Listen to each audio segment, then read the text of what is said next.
दोस्तों हमारी समझ के मुताबिक ब्रह्मांड में सिर्फ हमारी पृथ्वी एकमात्र ऐसा ग्रह है जहाँ पर जीवन संभव है। और अगर हम ब्रह्मांड के किसी दूसरे ग्रह पर अपने आप को रखें तो वहाँ पर मौजूद ज्यादा गुरुत्वाकर्षण, ज्यादा तापमान, ज्यादा दबाव और कमजोर वातावरण की वजह से हम तड़पने लगेंगे और कुछ ही सेकंडों में हमारा खेल खत्म हो जाएगा। यदि अगर हम आपसे कहें यूनिवर्स में कुछ ऐसे भी ग्रह मौजूद है जहाँ का इकोसिस्टम आपकी जान तो नहीं लेगा बल्कि आपको इतना तंदुरुस्त बना देगा जितना आप पृथ्वी पर भी नहीं थे। दोस्तों हम मजाक नहीं करें, वैज्ञानिकों ने यूनिवर्स में कुछ ऐसे भी ग्रह खोज निकाले हैं जो सभी मायनों में हमारी धरती से काफी बेहतर है और यहाँ पर जीवन काफी लंबे समय तक पृथ्वी से बेहतर हो सकता है। आखिर कौन से हैं वो ग्रह, क्या हम उस ग्रह पर कभी जा पाएंगे? जानने के लिए बने रहे इस वीडियो के एंड तक और नए व्यूअर जल्दी हमारे चैनल को सब्सक्राइब कर दीजिए। तो शुरू करते हैं आज की इस अध्याय को। दोस्तों हम कई सालों से इस अनंत ब्रह्मांड के छोर तक अपनी नजरों को फेरते हुए जीवन की तलाश के लिए पृथ्वी जैसे ही दूसरे ग्रहों को खोजने की कोशिश कर रहे हैं, लेकिन एक ऐसे ग्रह को खोजना जो हर मायनों में हमारी पृथ्वी के जैसा ही हो और वो आसान नहीं है। इसलिए 15 अगस्त 2020 को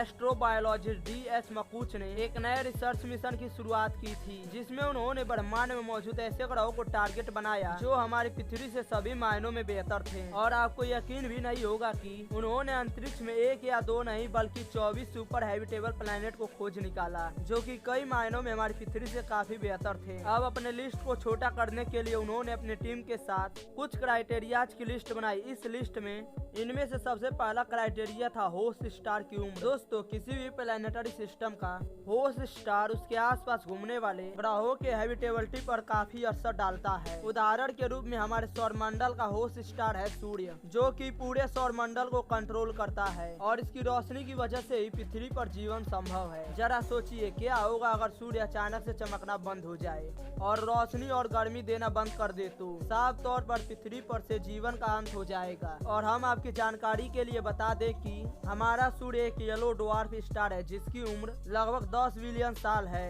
इसके बाद ये एक रेड जायंट में बदल जाएगा और वहीं ऑरेंज ड्वार्फ की उम्र 20 से 50 बिलियन सालों तक होती है। और ऐसे में एस्ट्रोबायोलॉजिस्ट डॉक्टर मकूच ने ऐसे ग्रहों को चुनने का फैसला किया जो ऑरेंज स्टार के आसपास परिक्रमा कर रहे थे ताकि वहां पर लंबे समय तक जीवन संभव हो सके। और दूसरा क्राइटेरिया था पानी की मौजूदगी। वैसे तो एक सही प्लैनेटरी सिस्टम मिलने के बाद भी उस प्लैनेट्स और उसके होस्ट स्टार के बीच की दूरी को नापना और जिससे हमें इस बात का पता चल सकता है कि वह प्लैनेट हैबिटेबल जोन में है या फिर नहीं, जिससे हमें उस प्लैनेट पर मौजूद पानी की मात्रा के बारे में पता चलता है। और पानी के बिना किसी भी लिविंग ऑर्गेनिज्म का जीवन संभव नहीं और इसलिए क्राइटेरिया सबसे महत्वपूर्ण था। तीसरा क्राइटेरिया था ग्रहों का आकार और उसका द्रव्यमान। वैज्ञानिकों का मानना है कि किसी भी प्लैनेट्स का साइज और उसके द्रव्यमान से लाइफ को इन्वॉल्व होने में इन्फ्लुएंस कर सकता है। किसी भी ग्रह का जितना साइज होगा उतनी ही जगह मौजूद होगी। इंसानों और जानवरों को रहने के लिए ग्रहों का द्रव्यमान जितना ज्यादा होगा उतनी ही ज्यादा ग्रेविटी होगी। इसी गुरुत्वाकर्षण की वजह से हम इंसान पृथ्वी की तरफ चल पाएंगे और यही ग्रेविटी हवा को खींच कर रखेगी जिससे उसका वातावरण घना होगा। और एक और कंडीशन यह है कि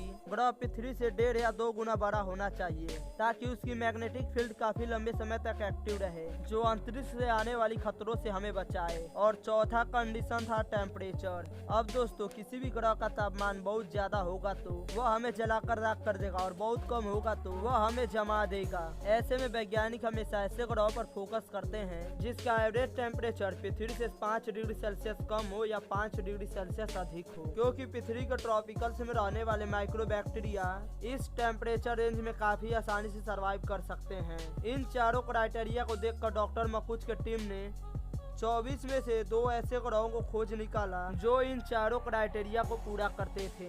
इन दोनों ग्रहों में से एक था ल्यूटन 2b प्लैनेट। इस ग्रह को पहली बार 2017 में खोजा गया था और उस वक्त इसे ग्लीच 273b के नाम से जाना जाता था। हमारे सौरमंडल से करीब 12 लाइट ईयर दूर ल्यूटन स्टार के आसपास परिक्रमा करने वाले न सिर्फ पानी मौजूद है बल्कि लाइफ के सिंपल से कॉम्प्लेक्स में जिंदा रहने के लिए सभी जरूरी चीजें मौजूद हैं, जैसे कि एमिनो एसिड और हाइड्रोकार्बन भी भारी मात्रा में इस ग्रह पर मौजूद हैं। इतना ही नहीं, इस ग्रह का द्रव्यमान पृथ्वी से 2.8 टाइम ज्यादा है और ये ग्रह पृथ्वी से 6% ज्यादा लाइट रिजर्व करता है। यानी यह ग्रह जीवन के लिए इतना अच्छा है कि वैज्ञानिकों ने इसे सुपर अर्थ नाम दिया है। और नासा के वैज्ञानिक भविष्य में इस ग्रह पर पहले ऑर्बिटल फिर बाद में लैंडिंग मिशन करने की तैयारी कर रहे हैं। वैज्ञानिकों का कहना है कि इस ग्रह पर एलियन भी मौजूद हो सकते हैं। इसी बात को ध्यान में रखते हुए एक मीटी नाम की ऑर्गेनाइजेशन ने इस ग्रह पर कई मैसेज भेजे, जिसमें से एक में इस यूनिवर्स में हमारी पृथ्वी का लोकेशन और अलग अलग इंस्ट्रूमेंट की आवाजें थी।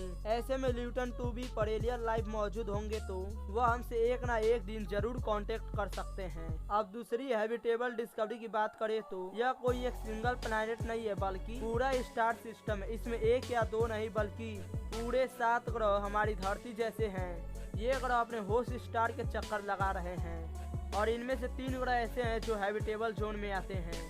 इसका नाम है ट्रैपिस-1, जो कि हमारी पृथ्वी से 40 लाइट ईयर दूर मौजूद है। इस सिस्टम का होस्ट स्टार एक रेड ड्वार्फ स्टार है जिसका नाम है ट्रैपिस-1 और यह एक रेड ड्वार्फ स्टार है और इसका साइज जुपिटर के साइज से थोड़ा सा बड़ा है। इसके सतह का तापमान सूर्य से 3 गुना कम यानी 2290 डिग्री सेल्सियस है और इसका द्रव्यमान सूर्य से 9% जितना ही है। इस स्टार की खोज सन 2000 में हुई थी। इसके बाद वैज्ञानिक धीरे धीरे करके इसके चारों तरफ परिक्रमा कर रहे ग्रहों को खोजा और यहाँ पर गौर करने वाली बात यह है कि ट्रैपिस-1 की हमारी पृथ्वी से 3 बिलियन साल पुरानी है। यानी यहाँ पर लाइफ होगी तो पृथ्वी के बनने से पहले ही पूरी तरह से डेवलप हो गई होगी। इस बात से आप यह अंदाजा लगा सकते हैं कि इसकी फॉर्मेशन के बाद पृथ्वी की तरह ही यहाँ पर भी कोई माइक्रोबियल लाइफ की शुरुआत हुई होगी, तो वह विकास के साथ कितनी ज्यादा ये डेवलप एलियन प्रजाति होगी। यहाँ पर एक इंटरेस्टिंग बात यह भी है कि ट्रैपिस सोलर सिस्टम के सभी प्लैनेट एक दूसरे से इतने करीब हैं कि अगर आप इनमें से किसी एक ग्रह पर खड़े होकर आसमान में देखेंगे तो दूसरे प्लैनेट अपने चारों तरफ घूमते हुए नजर आएंगे और वो भी काफी बड़े आकार के।